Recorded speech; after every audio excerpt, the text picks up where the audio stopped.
Punjabi TV ਵੇਖਣ ਵਾਲੇ ਸਮੂਹ ਦਰਸ਼ਕਾਂ ਨੂੰ ਪਿਆਰ ਭਰੀ ਸਤਿ ਸ੍ਰੀ ਅਕਾਲ ਜੀ। ਮੈਂ ਹਾਂ ਸ੍ਰੀ ਹਰਗੋਬਿੰਦਪੁਰ ਤੋਂ ਪੱਤਰਕਾਰ ਕਵਲਜੀਤ ਸਿੰਘ ਚੀਮਾ। ਪਿਆਰੇ ਦਰਸ਼ਕੋ, ਅੱਜ ਅਸੀਂ ਪਹੁੰਚੇ ਹਾਂ ਪਿੰਡ ਵਰਿਆਂਹ ਦੇ ਵਿੱਚ, ਜਿਸ ਨੂੰ ਤਹਿਸੀਲ ਲੱਗਦੀ ਹੈ ਬਟਾਲਾ ਤੇ ਜ਼ਿਲ੍ਹਾ ਗੁਰਦਾਸਪੁਰ। ਇੱਥੇ ਅਸੀਂ ਦਰਦ 47 ਦੇ ਪ੍ਰੋਗਰਾਮ ਲੜੀ ਤਹਿਤ ਇੱਥੋਂ ਦੇ ਬਜ਼ੁਰਗ ਬਾਪੂ ਜੀ ਦੇਸ਼ ਰਾਜ ਜੀ ਨਾਲ ਗੱਲ ਕਰਾਂਗੇ, ਜੋ ਕਿ ਇੱਕ ਹਿੰਦੂ ਧਰਮ ਨਾਲ ਸੰਬੰਧ ਰੱਖਦੇ ਹਨ। ਪਿਆਰੇ ਦਰਸ਼ਕ, ਅਸੀਂ ਉਹਨਾਂ ਨੂੰ ਪੁੱਛਾਂਗੇ ਉਹਨਾਂ ਨੂੰ ਜਦੋਂ ਭਾਰਤ ਪਾਕਿਸਤਾਨ ਦੀ ਵੰਡ ਹੋਈ ਤੇ ਉਹਨਾਂ ਨੂੰ ਕਿੰਨੀਆਂ ਕੁ ਮੁਸੀਬਤਾਂ ਦਾ ਸਾਹਮਣਾ ਕਰਕੇ ਭਾਰਤ ਵਾਲੇ ਪਾਸੇ ਆਉਣਾ ਪਿਆ, ਤੇ ਉਹਨਾਂ ਨੂੰ ਹੋਰ ਕਿੰਨੀਆਂ ਕੁ ਤੰਗੀਆਂ ਤੁਰਸ਼ੀਆਂ ਦਾ ਸਾਹਮਣਾ ਕਰਨਾ ਪਿਆ। ਆਓ ਗੱਲ ਕਰਦੇ ਹਾਂ ਬਾਪੂ ਦੇਸ਼ ਰਾਜ ਜੀ ਨਾਲ। ਆਓ ਗੱਲ ਕਰਦੇ ਹਾਂ ਬਾਪੂ ਜੀ। ਬਾਪੂ ਜੀ, ਤੁਸੀਂ ਆਪਣਾ ਨਾਂ ਦੱਸੋ। ਮੇਰਾ ਨਾਮ ਜੀ ਪੰਡਤ ਦੇਸ਼ ਰਾਜ ਆ। ਪਿਤਾ ਜੀ ਦਾ ਨਾਂ? ਸ਼੍ਰੀ ਸਾਧੂ ਰਾਮ ਜੀ। ਤੁਹਾਡਾ ਪਾਕਿਸਤਾਨ ਦੇ ਵਿੱਚ ਪਿੰਡ ਕਿਹੜਾ ਸੀਗਾ? ਪਿੰਡ ਨਾਟੇ ਵਾਲੀ ਸੀ ਜੀ। ਤੇ ਜ਼ਿਲ੍ਹਾ? ਇਹ ਜ਼ਿਲ੍ਹਾ ਗੁਰਦਾਸਪੁਰ, ਤਹਿਸੀਲ ਸ਼ਕਰਗੜ੍ਹ, ਜਿਹੜੀ ਕਿ ਇਸ ਵੇਲੇ ਪਾਕਿਸਤਾਨ ਦੇ ਵਿੱਚ ਹੈ, ਬਾਕੀ ਹਿੱਸਾ ਸਾਰਾ ਹਿੰਦੁਸਤਾਨ ਵਿੱਚ ਹੈ ਜੀ। ਬਾਬਾ ਜੀ, ਤੁਹਾਡਾ ਕਿਹੜੀ ਸੰਨ ਦਾ ਜਨਮ ਸੀਗਾ? ਮੇਰਾ ਜੀ ਜਨਮ 1936 ਦੇ ਦਾ ਵਾ ਜੀ। ਜਦੋਂ ਪਾਕਿਸਤਾਨ ਭਾਰਤ ਦੀ ਵੰਡ ਹੋਈ ਤੁਸੀਂ ਤਕਰੀਬਨ 12-13 ਸਾਲ ਦੇ? ਹਾਂ ਜੀ, ਇੰਨਾ ਹੈ ਹੀ ਜੀ। ਅਸੀਂ 12-13 ਸਾਲ ਦੇ ਸੀਗੇ। ਬਾਬਾ ਜੀ, ਤੁਸੀਂ ਉੱਥੇ ਪੜ੍ਹੇ ਸੀ? ਹਾਂ ਜੀ, ਮੈਂ ਤੀਸਰੀ ਚੌਥੀ ਦੇ ਵਿੱਚ ਹੋਇਆ ਸੀਗਾ ਉਸ ਵੇਲੇ, ਜਦੋਂ ਕਿ ਆਪਾਂ ਇਹ ਰੌਲਾ ਗੌਲਾ ਪਿਆ ਵਾ।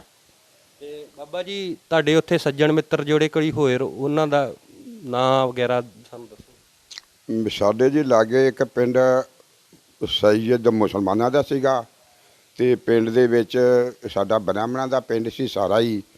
ਸਾਡੇ ਇਲਾਕੇ ਦੇ ਵਿੱਚ 3-4 ਪਿੰਡ ਜਿਹੜੇ ਸੀ ਇਹ ਬ੍ਰਾਹਮਣਾਂ ਦੇ ਸਨ। ਸਾਲਮ ਹੀ ਜ਼ਿਮੀਂਦਾਰ ਤੇ ਸੱਜਣ ਬੇਲੀ ਆਪਣੇ ਲਾਗੇ ਸਾਗੇ ਦੇ ਚੰਗੇ ਸਨ। ਕਿਹੜੇ ਕਿਹੜੇ ਧਰਮਾਂ ਦੇ ਹੋਰ ਲੋਕ ਸਨ?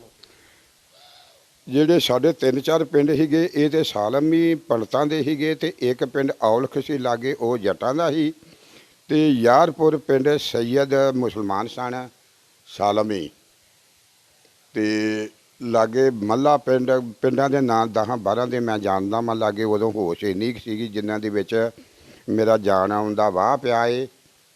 ਉਹਨਾਂ ਲੋਕਾਂ ਦੇ ਜਿਹੜੇ ਮੋਹਤਬਰ ਬੰਦੇ ਸੀ ਉਹਨਾਂ ਨੂੰ ਵੀ ਮੈਂ ਜਾਣਦਾ ਵਾਂ, ਅਜੇ ਤੱਕ ਵੀ ਉਹਨਾਂ ਦੇ ਨਾਮ ਮੈਨੂੰ ਯਾਦ ਨੇ। ਬਾਬਾ ਜੀ, ਉੱਥੇ ਤੁਹਾਡਾ ਜਿੱਥੇ ਘਰ ਸੀਗਾ ਉੱਥੇ ਲੈ ਕੇ ਕੋਈ ਮੇਨ ਜਗ੍ਹਾ ਜਿਹੜੀ ਤੁਸੀਂ ਜਾਣਦੇ, ਜਿਹੜਾ ਤੁਹਾਨੂੰ ਪ੍ਰੋਗਰਾਮ ਵੇਖ ਕੇ ਤੁਹਾਨੂੰ ਪਛਾਣ ਲੈਣ ਲੋਕ, ਸ਼ਾਇਦ ਉਹਨਾਂ ਦਾ ਮੇਲ ਮਿਲਾਪ ਹੋ ਜਾਏ ਤੁਹਾਡੇ ਨਾਲ? ਹਾਂ ਜੀ, ਉੱਥੇ ਮੈਂ ਚਲੇ ਜਾਵਾਂ ਤੇ ਮੈਂ ਚੰਗੀ ਤਰ੍ਹਾਂ ਆਪਣੇ ਪਿੰਡ ਦਾ ਤੇ ਆਪਣੇ ਘਰ-ਬਾਰ ਦਾ ਜਾਣਕਾਰ ਵਾਂ, ਤੇ ਮੈਂ ਹੁਣ ਵੀ ਉਹ ਪਛਾਣ ਸਕਦਾ ਵਾਂ। ਕੋਈ ਨਿਸ਼ਾਨੀ ਹੈ ਉੱਥੇ ਤੁਹਾਨੂੰ ਇਹੋ ਜਿਹੀ, ਜਾਂ ਕੋਈ ਮੇਨ ਜਿੱਥੇ ਤੁਹਾਡਾ ਘਰ ਸੀਗਾ ਉਸ ਸਮੇਂ?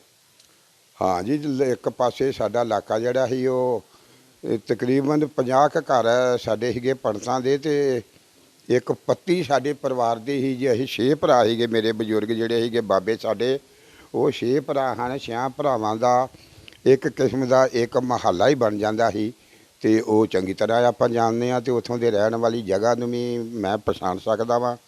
ਹੁਣ ਵੀ ਮੈਨੂੰ ਭੇਜਣ ਤੇ ਮੈਂ ਉੱਥੋਂ ਦੀ ਜਾਣਕਾਰੀ ਪਛਾਣ ਕੇ ਆਪਣੇ ਮਤਲਬ ਜਗ੍ਹਾ ਦੇ ਵਿੱਚ, ਘਰ ਦੇ ਵਿੱਚ ਜਾ ਸਕਦਾ ਵਾਂ। ਜਿਸ ਤਰ੍ਹਾਂ ਦਾ ਵੀ ਹੋਏਗਾ ਜਗ੍ਹਾ ਵਿੱਚ ਜਾ ਸਕਦਾ। ਘਰ ਤੇ ਕਿਸੇ ਦੇ ਅਦਲਾ ਬਦਲੀ ਕੀਤਾ ਹੋਵੇ ਤੇ ਮੈਂ ਕਹਿ ਨਹੀਂ ਸਕਦਾ।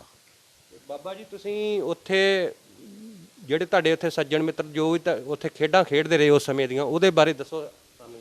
ਉਹ ਜੀ ਹੁਣ ਫਿਲਹਾਲ ਜਿਹੜੇ ਸਾਡੇ ਸੱਜਣ ਬੇਲੀ ਸੀ, ਉਹ ਸਾਡੇ ਪਿੰਡ ਦਾ ਜਿਹੜਾ ਰਕਬਾ ਸੀ ਜ਼ਮੀਨ ਦਾ ਉਹ ਕਾਫੀ ਜ਼ਿਆਦਾ ਸੀਗਾ। ਸਾਨੂੰ ਇੱਕ ਜਗ੍ਹਾ ਪਿੰਡ ਦੇ ਵਿੱਚ ਸਾਨੂੰ ਨਹੀਂ ਸੈੱਟ ਕੀਤਾ ਗਿਆ ਸਰਕਾਰ ਵੱਲੋਂ। ਹੁਣ ਉਹ ਜਿਹੜੀ ਜ਼ਮੀਨ ਸੀ ਸਾਡੇ ਪਿੰਡ ਦੀ, ਉਹ 4-5 ਪਿੰਡਾਂ ਦੇ ਵਿੱਚ ਵੰਡੀ ਗਈ ਆ। ਮਤਲਬ ਉਹਨਾਂ ਨੂੰ ਉਹ ਤਕਸੀਮ ਹੋਈ ਆ, ਜਿਹੜੀ ਅਲਾਟਮੈਂਟ ਪਾਕਿਸਤਾਨ ਦੀ ਜਾਇਦਾਦ ਸੀ। ਤੇ ਉਹਨਾਂ ਦੇ ਨਾਂ ਜਿਹੜੇ ਨੇ ਉਹ ਮੁੰਡੇ, ਉਹਨਾਂ ਨੂੰ ਅਸੀਂ ਅਜੇ ਵੀ ਯਾਦ ਕਰਦੇ ਆ, ਆਪਣੇ ਸੱਜਣਾ ਬੇਲੀਆਂ ਨੂੰ, ਆਪਣੇ ਭਰਾਵਾਂ ਭਤੀਜਿਆਂ ਨੂੰ, ਪਰਿਵਾਰ ਨੂੰ ਵੀ ਉਹਨਾਂ ਨੇ ਕਈ ਜਗ੍ਹਾ ਜ਼ਮੀਨ ਜਿਹੜੀ ਆ ਪਰਿਵਾਰਾਂ ਨੂੰ ਵੰਡ ਦਿੱਤੀ ਆ। ਇੱਕ ਜਗ੍ਹਾ ਪਰਿਵਾਰ ਤਕਸੀਮ ਨਹੀਂ ਹੋਈ ਉਹਨਾਂ ਨੂੰ ਜ਼ਮੀਨ। ਟੱਬਰਾਂ ਦੇ ਟੱਬਰੇ ਮਤਲਬ ਇਸ ਤਰ੍ਹਾਂ ਵੱਖ ਹੋ ਗਏ ਨੇ, ਤੇ ਉਹਨਾਂ ਨੂੰ ਚੰਗੀ ਤਰ੍ਹਾਂ ਆਪਾਂ ਜਾਣਦੇ ਹਾਂ। ਤੇ ਵਿਆਹ ਤੁਹਾਡੀ ਬਾਬਾ ਜੀ ਉੱਥੇ ਜ਼ਮੀਨ ਕਿੰਨੀ ਹੈ? ਉੱਥੇ ਜ਼ਮੀਨ ਸਾਡੀ ਜੀ 14 ਕੁ ਕਿੱਲੇ ਸੀਗੀ, ਜਿਹੜੀ ਸਾਡੀ ਵੰਡੇ ਆਉਂਦੀ ਸੀਗੀ। ਤੁਹਾਡੇ ਪਰਿਵਾਰ ਦੇ ਕਿੰਨੇ ਮੈਂਬਰ ਸੀ ਤੁਹਾਡੇ ਨਾਲ ਹੋਰ? 6 ਭਰਾ ਸੀਗੇ ਸਾਡੇ ਪਰਿਵਾਰ ਦੇ ਜੀ। ਅਸੀਂ ਕੋਈ 9 ਕੁ ਜੀ ਸੀਗੇ 10 ਕਰਦੇ। ਖੇਤੀਬਾੜੀ ਤਾਂ ਤੁਹਾਡਾ ਉੱਥੇ ਹੋਰ ਵੀ ਕਾਰੋਬਾਰ ਹੈ? ਖੇਤੀਬਾੜੀ ਦਾ ਹੀ ਕਾਰੋਬਾਰ ਸੀ, ਇਹਦੇ ਤੋਂ ਇਲਾਵਾ ਸਾਡਾ ਹੋਰ ਕੋਈ ਕਾਰੋਬਾਰ ਨਹੀਂ ਸੀਗੇ। ਬਾਹਰ ਲਾਹੌਰ ਮਿਹਨਤ ਕਰਨ ਵਾਸਤੇ ਜਿਹੜੇ ਸਾਡੇ ਵਿੱਚੋਂ ਪਰਿਵਾਰ 'ਚੋਂ ਵਿਹਲੇ ਬੰਦੇ ਹੁੰਦੇ ਹਨ, ਉਹ ਜਾ ਕੇ ਮਿਹਨਤ ਕਰਦੇ ਹੁੰਦੇ ਸੀ ਬਾਹਰ ਵੀ। ਕੋਈ ਮੁਲਾਜ਼ਮ ਵੀ ਆਰਮੀ 'ਚ ਹੈਗੇ ਸਨ, ਕੋਈ ਪੁਲਿਸ ਵਿੱਚ ਵੀ ਹੈਗੇ ਸੀਗੇ, ਕੋਈ ਮਾਸਟਰ, ਕੋਈ ਇਸ ਤਰ੍ਹਾਂ ਉਹਨਾਂ ਨੂੰ ਖਿਤਾਬ ਮਿਲੇ ਹੋਏ ਸੀਗੇ। ਪਟਵਾਰੀ ਵੀ ਹੈਗੇ ਸੀਗੇ ਸਾਡੇ ਪਰਿਵਾਰ ਵਿੱਚੋਂ। ਲੰਬੜਦਾਰੀ ਤੇ ਸਪੈਤਪੋਸ਼ੀ ਜਿਹੜੀ ਆ ਇਹ ਵੀ ਸਾਡੇ ਪਰਿਵਾਰ ਵਿੱਚ ਹੀਗੀ। ਬਾਬਾ ਜੀ ਤੁਸੀਂ ਉਸ ਸਮੇਂ ਦੇ ਜਦੋਂ ਭਾਰਤ ਪਾਕਿਸਤਾਨ ਦੀ ਵੰਡ ਹੋਈ, ਇੱਕ ਹਿਸਾਬ ਦੇ ਚਸ਼ਮਦੀਦ ਗਵਾਹ ਜੇ। ਤੁਸੀਂ ਜੋ ਵੀ ਕੁਝ ਉੱਥੇ ਵੇਖਿਆ, ਜੋ ਕੁ ਵਾਪਰਿਆ, ਉਹਦੇ ਬਾਰੇ ਅਜੀਤ ਦੇ ਮਾਧਿਅਮ ਰਾਹੀਂ ਸਾਡੇ ਦਰਸ਼ਕਾਂ ਨੂੰ ਦੱਸੋ। ਮਹਾਰਾਜ ਜੀ, ਦੱਸਿਆ ਨਹੀਂ ਜਾਂਦਾ। ਜਿਹੜੀਆਂ ਅਸੀਂ ਉੱਥੇ ਤਕਲੀਫਾਂ ਝਾਕੀਆਂ ਨੇ, ਜੋ ਸਾਡੇ ਨਾਲ ਹੱਡ ਬੀਤੀ ਆ, ਉਹ ਅਜੇ ਤੱਕ ਵੀ ਸਾਡੀ ਜ਼ੁਬਾਨ ਦੇ ਵਿੱਚੋਂ ਬਹੁਤ ਦੁੱਖਾਂ ਨਾਲ ਨਿਕਲਦੀ ਆ। ਕਿਉਂਕਿ ਅਸੀਂ ਜਦੋਂ ਪਾਕਿਸਤਾਨ ਦੇ ਵਿੱਚੋਂ ਵੰਡਤ ਹੋਈ ਆ, ਉਦੋਂ ਅਸੀਂ ਇੱਕ ਕਮੇਟੀ ਕੀਤੀ, ਮੁਸਲਮਾਨਾਂ ਨੇ ਤੇ ਹਿੰਦੂਆਂ ਨੇ, ਬ੍ਰਾਹਮਣਾਂ ਨੇ ਰਲ ਕੇ, ਬਈ ਜੇ ਇੱਥੇ ਹਿੰਦੁਸਤਾਨ ਬਣਿਆ ਤੇ ਅਸੀਂ ਹਿੰਦੂ ਮਦਦ ਕਰਨਗੇ, ਜੇ 22 ਦੀ ਵੇ ਪਾਕਿਸਤਾਨ ਬਣਿਆ ਤੇ ਤੁਸੀਂ ਕਰੋਗੇ। ਉਹ ਜਿਹੜੇ ਅਸੀਂ ਆਪਣੇ ਧਰਮ ਦੇ ਉੱਤੇ ਰਹੇ, ਮਗਰ ਉਹ ਧਰਮੋਂ ਹਾਰ ਗਏ। ਵਿੱਚੋਂ ਕੁਛ ਬੰਦੇ ਜਦੋਂ ਅਸੀਂ ਪਾਕਿਸਤਾਨ ਬਣਿਆ ਤੇ ਸਾਨੂੰ ਉਹਨਾਂ ਨੇ ਤਸੱਲੀ ਦਿੱਤੀ ਕਿ ਤੁਹਾਨੂੰ ਬਾਹਰ ਜਾਣ ਦੀ ਲੋੜ ਕੋਈ ਨਹੀਂ, ਤੁਸੀਂ ਇੱਥੇ ਪਿੰਡ ਵਿੱਚ ਹੀ ਰਹੋ। ਅਸੀਂ ਉੱਥੇ ਧੋਖੇ ਦੇ ਨਾਲ ਡਟ ਗਏ। ਉਹਨਾਂ ਨੇ ਬਾਅਦ ਵਿੱਚ ਸਾਨੂੰ ਬਹੁਤ ਜ਼ਿਆਦਾ ਦੁਖੀ ਕੀਤਾ। ਚੰਦ ਬੰਦੇ ਹਨ ਜਿਨ੍ਹਾਂ ਨੇ ਸਾਡੀ ਮਦਦ ਕੀਤੀ। ਬਾਅਦ ਵਿੱਚ ਸਾਨੂੰ ਉਹਨਾਂ ਨੇ ਇਹ ਵੀ ਕਹਿ ਕੇ ਭੇਜਿਆ ਕਿ ਤੁਸੀਂ ਹੁਣ ਮਤਲਬ ਨਿਕਲ ਜਾਓ, ਸਾਡੀ ਵਾਹ ਨਹੀਂ ਜਾਂਦੀ। ਕਿਉਂਕਿ ਜਿਹੜੇ ਇੱਧਰੋਂ ਮੁਸਲਮਾਨ ਗਏ ਸਨ, ਉਹਨਾਂ ਨੇ ਉਹਨਾਂ ਨੂੰ ਜਾ ਕੇ ਜ਼ਿਆਦਾ ਤੰਗ ਕੀਤਾ ਕਿ ਤੁਹਾਂ ਹਿੰਦੂ ਰੱਖੇ ਹੋਏ ਨੇ ਪਿੰਡ ਦੇ ਵਿੱਚ, ਉਹਨਾਂ ਨੂੰ ਬਾਹਰ ਕੱਢੋ। ਤੇ ਅਸੀਂ ਉਹਨਾਂ ਨੂੰ ਕੁਛ ਨਹੀਂ ਕਹਾਂਗੇ, ਭੇਜੋ ਉਹਨਾਂ ਨੂੰ।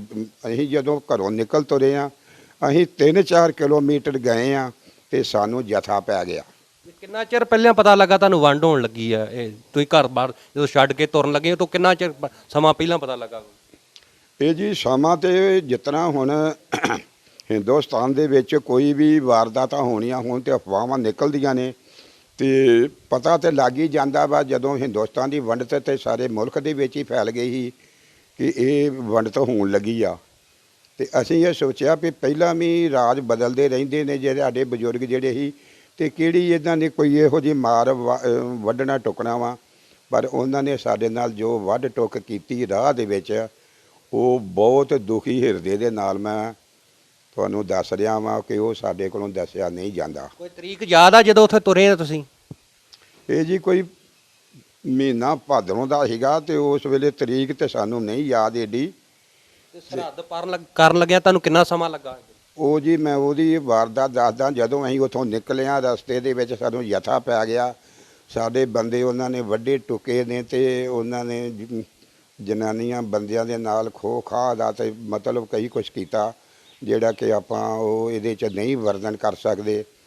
ਤੇ ਉੱਥੋਂ ਅਸੀਂ ਫਿਰ ਨੱਠ ਗਏ ਵਾਪਸ। ਤੇ ਜਿਨ੍ਹਾਂ ਨੇ ਸਾਡੇ ਨਾਲ ਵਾਅਦਾ ਕੀਤਾ ਸੀ ਮੁਸਲਮਾਨਾਂ ਨੇ, ਜਿਹੜੇ ਵਿੱਚੋਂ ਧਰਮੀ ਬੰਦੇ ਹਨ, ਉਹਨਾਂ ਨੇ ਘੋੜੀ ਭਜਾ ਕੇ ਤੇ ਸਾਨੂੰ ਉਹਨਾਂ ਕੋਲੋਂ ਛਡਾਇਆ ਤੇ ਸਾਨੂੰ ਫਿਰ ਵਾਪਸ ਲੈ ਗਏ। ਉਦੋਂ ਜੋ ਅਸੀਂ ਵਾਪਸ ਚਲੇ ਗਏ ਤੇ ਉਹਨਾਂ ਨੇ ਸਾਨੂੰ ਕੁਛ ਬੰਦਿਆਂ ਨੇ ਜਿਹੜੇ ਚੰਗੇ ਸੀ, ਉਹਨਾਂ ਨੇ ਸਾਨੂੰ ਕੁਛ ਦਿਨ ਰੱਖਿਆ ਉੱਥੇ ਪਿੰਡ ਵਿੱਚ ਹੀ। ਸਾਡੇ ਪਹਿਲਾਂ ਆਪਣੇ ਘਰਾਂ 'ਚ ਰੱਖਿਆ ਇੱਕ ਦਿਨ, ਅਗਲੇ ਦਿਨ ਉਹਨਾਂ ਨੇ ਸਾਡੇ ਘਰਾਂ ਵਿੱਚ ਭੇਜ ਦਿੱਤਾ। ਉੱਥੇ ਅਸੀਂ ਫਿਰ ਆਪਣਾ ਜੁਗਾੜ ਜਿਹੜਾ ਸੀ ਉਹ ਸੈੱਟ ਕਰ ਲਿਆ। ਕਰਨ ਤੋਂ ਬਾਅਦ ਅਸੀਂ 2-3 ਮਹੀਨੇ ਸਾਨੂੰ ਮਤਲਬ ਨਹੀਂ ਮਿਲਿਆ। ਆਉਂਦੀ ਰਹੀ ਆ ਆਰਮੀ ਪਾਕਿਸਤਾਨ ਦੀ, ਤੇ ਉਹ ਲਿਆ ਕੇ ਰਾਵੀ ਦੇ ਉੱਤੇ ਮਾਰ ਦਿੰਦੀ ਰਹੀ ਆ। ਅਸੀਂ ਇਸ ਕਰਕੇ ਉੱਥੇ ਡਟੇ ਰਹੇ, ਅਸੀਂ ਨਹੀਂ ਨਿਕਲੇ।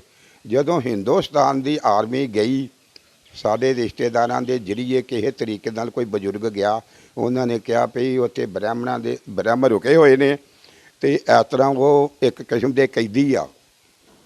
ਇੱਥੋਂ ਡੇਰੇ ਤੋਂ ਫਿਰ ਆਰਮੀ ਗਈ ਆ, ਉਹਨੇ ਸਾਨੂੰ ਆਪਣੀਆਂ ਗੱਡੀਆਂ ਦੇ ਵਿੱਚ, ਵਹੀਕਲ ਦੇ ਵਿੱਚ ਲਿਆਂਦਾ ਵਾ, ਨਾਰੋਵਾਲ ਤੋਂ ਹੋ ਕੇ ਤੇ ਸਾਨੂੰ ਡੇਰੇ ਪਹੁੰਚਾਇਆ। ਡੇਰੇ ਤੋਂ ਫਿਰ ਅਸੀਂ ਜੀ ਇਸ ਤਰ੍ਹਾਂ ਹਿੰਦੁਸਤਾਨ ਵਿੱਚ ਆਏ ਹਾਂ। ਤੇ ਅਸੀਂ ਕਾਫੀ ਚਿਰ ਇਸ ਤਰ੍ਹਾਂ ਹੀ ਰਹੇ ਹਾਂ ਜਿਸ ਤਰ੍ਹਾਂ ਰਫੂਜੀ ਰਹਿੰਦੇ ਆ। ਤੇ ਉਸ ਤੋਂ ਬਾਅਦ ਅਸੀਂ ਬਾਅਦ 'ਚ ਜ਼ਮੀਨ ਅਲਾਟਮੈਂਟ ਹੋਈ ਆ ਸਾਨੂੰ। ਬਾਬਾ ਜੀ ਰਸਤੇ 'ਚ ਕੋਈ ਕਤਲੋਗਾਰਤ ਹੁੰਦੀ ਵੇਖੀ? ਬਹੁਤ ਜ਼ਿਆਦਾ ਜੀ। ਮੇਰੇ ਘਰ ਦੇ 3 ਮੈਂਬਰ ਜਿਹੜੇ ਸੀ ਉਹ ਇੱਕੋ ਦਿਨ ਹੀ ਕਤਲ ਕੀਤੇ ਸੀ। ਉਹਨਾਂ ਨੂੰ ਆਪਣਾ, ਅਸੀਂ ਛੋਟੇ ਸੀ ਕਿ ਜੇ ਨਹੀਂ ਵੇਖ ਸਕੇ, ਤੇ ਜ਼ਖਮੀ ਵੀ ਕੀਤੇ ਸੀ। ਮੇਰੇ ਇਹ 6 ਜਿਹੜੇ ਬਾਬੇ ਹਨ, ਉਹਨਾਂ ਵਿੱਚੋਂ ਇੱਕ ਮੇਰੇ ਤਾਇਆ ਜੀ ਤੇ 2 ਮੇਰੇ ਦਾਦਾ ਜੀ, ਇਹ ਜਾਨੋਂ ਮਾਰ ਦਿੱਤੇ ਸੀ, ਹਥਿਆਰਾਂ ਨਾਲ, ਕਿਰਪਾਨਾਂ ਨਾਲ ਵੱਢ ਦਿੱਤੇ ਸੀ। ਤੇ ਮੇਰੇ ਪਿਤਾ ਜੀ ਨੂੰ ਵੀ ਉਹਨਾਂ ਨੇ ਸੱਟਾਂ ਲਾਈਆਂ ਸੀ ਤੇ ਹੋਰ ਵੀ ਕਾਫੀ ਸਾਡੀ ਬੇਇੱਜ਼ਤੀ ਕੀਤੀ ਸੀ।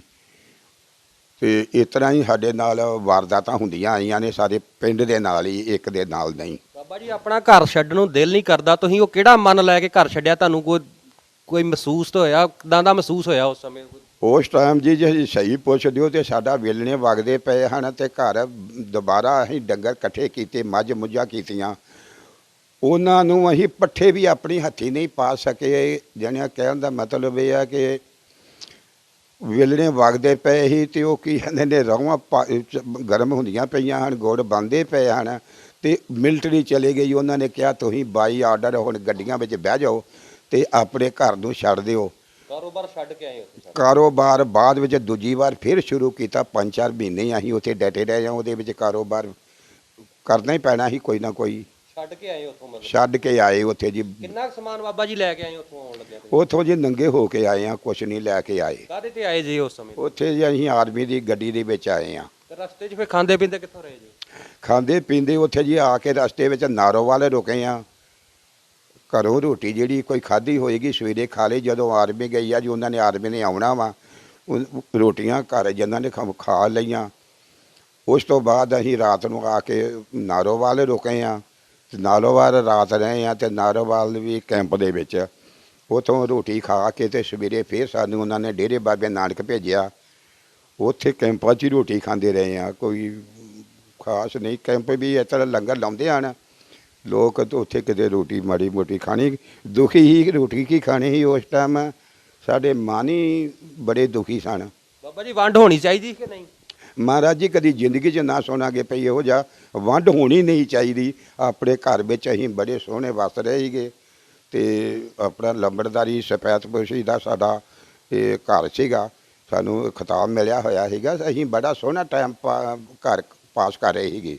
ਬਾਬਾ ਜੀ ਤੁਸੀਂ ਉਹ ਵੀ ਸਮਾਂ ਵੇਖਿਆ ਤੇ ਇਹ ਵੀ ਵੇਖਿਆ, ਤੁਹਾਡੇ ਕੇ ਮੁਤਾਬਕ ਕਿਹੜਾ ਸਮਾਂ ਚੰਗਾ ਸੀਗਾ ਉਸ ਸਮੇਂ ਦਾ? ਵੇਖੋ ਜੀ ਸਮਾਂ ਤੇ ਉਸ ਟਾਈਮ ਅਸੀਂ ਸੁੱਖ ਦਾ, ਮੈਂ ਆਪਣੀ ਉਮਰ ਵਿੱਚ ਤਾਂ ਚੰਗਾ ਵੇਂਦਾ ਹਾਂ, ਕਿਉਂਕਿ ਮਾਂ-ਬਾਪ ਦੀ ਕਮਾਈ ਖਾ ਰਿਹਾ ਸੀ ਤੇ ਆਪਣੀ ਹੱਥੀਂ ਦੀ ਕਮਾਈ ਕੋਈ ਕੀਤੀ ਨਹੀਂ ਸੀ ਤੇ ਘਰ ਅਸੀਂ ਬੜੇ ਸੋਹਣੇ ਵੱਸਦੇ ਸੀਗੇ। ਲੋਕ ਕਿਸ ਤਰ੍ਹਾਂ ਦੇ ਸੀ ਜਾਨੀ ਉਧਰ ਦੇ ਉਸ ਸਮੇਂ ਦੇ ਚੰਗੇ ਕਿ ਹੁਣ ਇਸ ਸਮੇਂ ਦੇ ਚੰਗੇ? ਲੋਕ ਜੀ ਉਸ ਟਾਈਮ ਦੇ ਥੋੜ੍ਹੇ ਮਤਲਬ ਅਨਪੜ੍ਹਤਾ ਵਿੱਚ ਵੀ ਹੋਣਗੇ, ਲੇਕਿਨ ਉਸ ਤਰ੍ਹਾਂ ਧਰਮੀ ਤੇ ਵਿਸ਼ਵਾਸੀ ਹਨ। ਅੱਜ ਦੇ ਯੁੱਗ ਦੇ ਵਿੱਚ ਕੋਈ ਵਿਸ਼ਵਾਸ ਘੱਟ ਵਾ, ਬੰਦੇ ਉਸ ਤਰ੍ਹਾਂ ਚੰਗੇ ਨੇ, ਹੁਣ ਪੜ੍ਹ ਲਿਖ ਗਏ ਨੇ, ਵਿਦਵਾਨ ਹੋ ਗਏ ਨੇ, ਕੁਆਲੀਫਾਈਡ ਹੋ ਗਏ ਨੇ, ਪਰ ਉਹਨਾਂ ਦਿਨਾਂ ਵਿੱਚ ਬੇਸ਼ੱਕ ਭਾਵੇਂ ਬੰਦੇ ਅਨਪੜ੍ਹ ਸਨ ਪਰ ਉਹ ਕੁਛ ਧਰਮੀ ਵੀ ਹੈਗੇ ਸਨ। ਤੇ ਬਾਕੀ ਸਾਡੀ ਸੋਚ ਵਿਚਾਰ ਦੇ ਮੁਤਾਬਕ ਜਿੰਨਾ ਕੁ ਮੈਨੂੰ ਪਤਾ ਵਾ, ਮੈਂ ਤੇ ਉਹੋ ਜੀ ਬਿਆਨ ਕਰ ਸਕਦਾ ਵਾਂ ਆਪਣੀ ਉਮਰ ਦੇ ਲਿਹਾਜ਼ ਨਾਲ, ਤੁਹਾਨੂੰ ਦੱਸਣ ਡਿਆ ਪਾਊ। ਬਾਬਾ ਜੀ ਮੁੜ ਪਾਕਿਸਤਾਨ ਗਏ ਤੁਸੀਂ ਦੇਸ਼ ਦੀ ਵੰਡ ਹੋਣ ਤੋਂ ਬਾਅਦ? ਨਹੀਂ ਜੀ, ਦੁਬਾਰਾ ਮੌਕਾ ਹੀ ਨਹੀਂ ਮਿਲਿਆ। ਮੈਂ ਆਰਮੀ 'ਚ ਵੀ ਨੌਕਰੀ ਕੀਤੀ ਆ, ਬੜਾ ਮੌਕਾ ਚਾਹੁੰਦਾ ਸੀ ਕਿ ਮੈਨੂੰ ਮੌਕਾ ਮਿਲੇ। ਜਾਣਾ ਚਾਹੁੰਦੇ ਤੁਸੀਂ? ਤੇ ਮੈਂ ਜਾਣਾ ਚਾਹੁੰਦਾ ਹਾਂ, ਪਰ ਜਾਣਾ ਮੈਂ ਦੂਜੀ ਨਿਗਾਹ ਨਾਲ ਜਾਂਦਾ ਸੀ ਵੀ ਜਿਨ੍ਹਾਂ ਨੇ ਸਾਡਾ ਨੁਕਸਾਨ ਕੀਤਾ ਵਾ। ਮੈਂ ਵੀ ਆਰਮੀ ਦੇ ਵਿੱਚ ਮੇਰੀ ਗਸ਼ਤ ਲਾਉਣ, ਮੇਰੀ ਪੈਟਰੋਲ ਲਾਉਣ, ਮੇਰੀ ਕੋਈ ਡਿਊਟੀ ਲਾਉਣ ਤੇ ਮੈਂ ਕੋਈ ਗਰਨੇਡ ਮਾਰਾਂ ਤੇ ਉਹਨਾਂ ਕੋਲੋਂ ਦੁੱਖ ਲਵਾਂ, ਪਰ ਮੇਰੀ ਪੇਸ਼ ਨਹੀਂ ਗਈ। ਇਹ ਮੈਨੂੰ ਮੌਕਾ ਨਹੀਂ ਮਿਲਿਆ ਉਸ ਵੇਲੇ।